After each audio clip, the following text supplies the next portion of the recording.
আসসালামু আলাইকুম। রানাস টিচিং হোমের আজকে নবম ও দশম শ্রেণীর অ্যাকাউন্টিং ক্লাসে সকলকে স্বাগতম জানাচ্ছি। শিক্ষার্থীরা, তোমাদের দ্বিতীয় অধ্যায় লেনদেনের 4 নম্বর সৃজনশীল নিয়ে হাজির হয়েছি। 1, 2, 3 নং সৃজনশীলের উত্তর এবং একদম A to Z বুঝিয়ে বুঝিয়ে দেওয়ার যে ভিডিওগুলো আছে সেগুলো তোমরা ডেসক্রিপশন বক্সের লিঙ্কে পেয়ে যাবা শিক্ষার্থীরা। সো আজকে আমরা করব 4 নং। আমরা যে 1, 2, 3 নং করলাম সেখান থেকে কিন্তু 4 নং টোটালটা ভিন্ন। এখানে কিন্তু পুরোটাই অন্যরকম, অন্য একটা নিয়মে অঙ্কটা করতে হবে। সো আমরা প্রথমে অঙ্কটা পড়ি এবং দেখো বলছে 4 নম্বরে সেলিম ট্রেডার্স। এটা কিন্তু 2025 সালের বই, ঠিক আছে? তোমরা আবার মনে করো না আগের বই থেকে, না, 2025 সালের বই থেকে, একদম ব্র্যান্ড নিউ যে বইটা তোমাদের দেওয়া হয়েছে সেটা।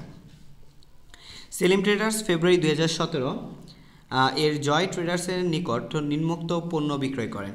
অর্থাৎ দেখো, এই যে সেলিম ট্রেডার্স 2017 সালে জয় ট্রেডার্সের নিকট এই পণ্যগুলো বিক্রি করেন। ফেব্রুয়ারি 1 তারিখে বলছে নগদে 55 টাকা দরে 115 কেজি চাল। আর ফেব্রুয়ারি 7-এ বলছে 52 টাকা দরে 56 কেজি চিনি। আর ফেব্রুয়ারি 15-তে বলছে 110 টাকা দরে 35 কেজি মুসুর ডাল। এগুলো বিক্রি করছে।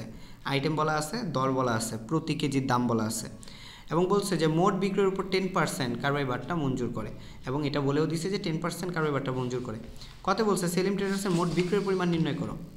সো আমরা মোট বিক্রয়ের পরিমাণ নির্ণয় করব। দেখো কীভাবে নির্ণয় করব। মোট বিক্রয়ের পরিমাণ আমরা নির্ণয় করব। সো আমরা যেভাবে নির্ণয় করব, 1 তারিখ চিনি বিক্রয় করে 55 × 115 এত টাকা। 2 তারিখ হচ্ছে তোমার চিনি বিক্রয় করে 52 × 56 এত টাকা, মানে 7 তারিখ আর কি। তারপর 15 তারিখ মসুর ডাল বিক্রি করে 110 × 35 তোমার হচ্ছে এত টাকা। গুণ করে করে টাকাটা বের করলাম।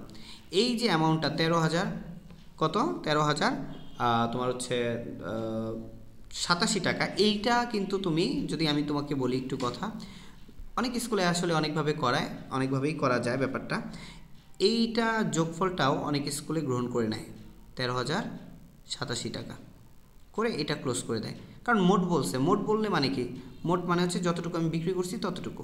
কিন্তু কিছু কিছু স্কুল আবার, টিচাররা আবার এই কারবাই বাট্টাটা বাদ দিতে বলে, তাই আমরা এটা বাদ দিয়েও দেখাচ্ছি।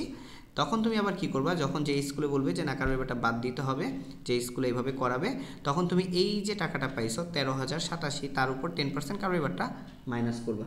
10% কীভাবে করে এটা তো সবাই জানো। 13,087-কে ইন্টু করবা 10, ভাগ দিবা 100, অথবা ইন্টু 10% দিয়ে দিবা। তাহলে আমরা এটা বিয়োগ করব, ব্র্যাকেট চিহ্ন রাখবা, বিয়োগ করে বাদ যেহেতু লিখছি, তাহলে আমরা যে টাকাটা পাইছি সেটা আমরা ক্লোজ করে দিব।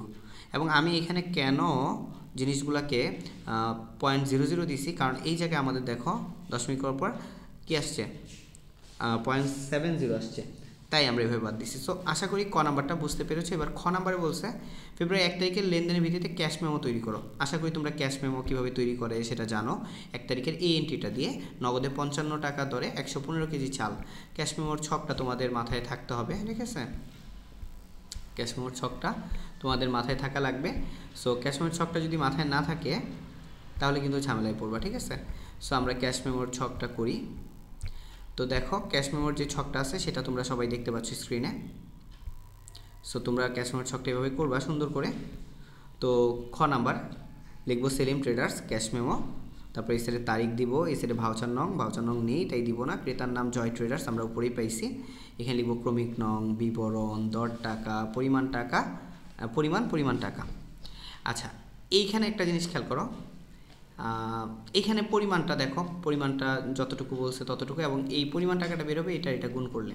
তো 1 তারিখ বলছে চিনি বিক্রয়, কি বিক্রয় ভাই? চিনি বিক্রয়। তাহলে 55 টাকা দরে 115 কেজি, তাহলে আমরা এটা গুণ করব, গুণ করে আমরা পেয়ে গেছি। এবং আমরা বাদ দিব কারবাই বাট্টা, অবশ্যই কারবাই বাট্টা ক্যাশ মেমো থেকে তোমার বাদ দিতে হবে। এটা আবার কনফিউজড হয় না যে এখন কি কারবাই বাট্টা বাদ দিব কিনা, বাদ দিতেই হবে তোমাকে। কারবাই বাট্টা আমরা বাদ দিব, 10% বাদ দিলে আমাদের আসতেছে 132.50 টাকা। তাহলে আমাদের এখন এটা বিয়োগ করার পর কত আসতেছে দেখো, এটা বিয়োগ করার পর আমাদের চলে আসতেছে 5,692.50 টাকা। এটা আমরা ক্লোজ করে দিব।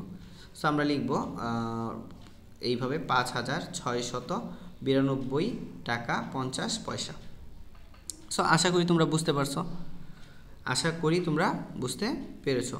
তো 10% তোমরা করে দেখবা, 10% করলে এটাই আসে। এবং এখানে তুমি বিক্রেতার স্বাক্ষর লিখবা, এখানে ক্রেতার স্বাক্ষর, এখানে তুমি লিখবা বিক্রিত পণ্য ফেরত দেওয়া হয় না। এভাবে সুন্দর করে ক্যাশ মেমোটা তোমার একে ছক করে করতে হবে। এরপর আমরা লাস্ট কোশ্চেন যেটা বলছে দেখো, খুবই ইজি। ফেব্রুয়ারি 15 তারিখের লেনদেন হতে চালান প্রস্তুত করো। ভাই চালান 15 তারিখের লেনদেন দিয়ে one kind of cash memo, ঠিক আছে? তো দেখো চালানটা আমরা করব, চালানটাও ঠিক একইভাবে আমরা ক্যাশমের মতো ছক কাটবো, গতে গ লিখে আমরা ছক কাটবো যে চালান, হ্যাঁ। তারপর হচ্ছে এখানে তারিখ, এখানে চালান নং, ভাউচার নংয়ের জায়গায় চালান নং, ক্রেতার নাম যা ছিল তাই, ক্রমিক নং, বিবরণ, দর টাকা, পরিমাণ টাকা। তারপরে দেখো 1 তারিখ আমরা লিখবো মসুর ডাল বিক্রয় কত, 110 টাকা দরে 35 কেজি, তো গুণ করে দিব। এবং এখানে আমাদের কারবাইবারটা আমরা বাদ দিব, কারবাইবারটা দিলে হচ্ছে 385 এটার মধ্যে আসলে এই যে 0.00 কোনো প্রয়োজন নেই, এটা নিষ্প্রয়োজন, এটা দেওয়ার দরকার নেই, ঠিক আছে। তো তুমি 3850 থেকে বাদ দিবা 385, তাহলে তোমার চলে আসতেছে কত, 3465, অর্থাৎ টাকা লিখবা কথায় 3465 টাকা মাত্র। বিক্রয় শর্ত ভুল ত্রুটি সংশোধনযোগ্য বিক্রেতার স্বাক্ষর, এখানে বিক্রয় শর্ত আসবে আর এখানে বিক্রেতার স্বাক্ষর আসবে। সো এটা ছিল আমাদের কি বলতো চালান। সো এই ছিল বেসিক্যালি আমাদের কয় নম্বর সৃজনশীল, আমাদের হচ্ছে 4 নম্বর সৃজনশীলের উত্তর। নেক্সট ভিডিওতে আমরা 5 নম্বর সৃজনশীল করাবো এবং ডিসক্রিপশন বক্সে সেগুলো দিয়ে দিব। আল্লাহ হাফেজ, সবাই সুস্থ থাকো, ভালো থাকো, আসসালামু আলাইকুম।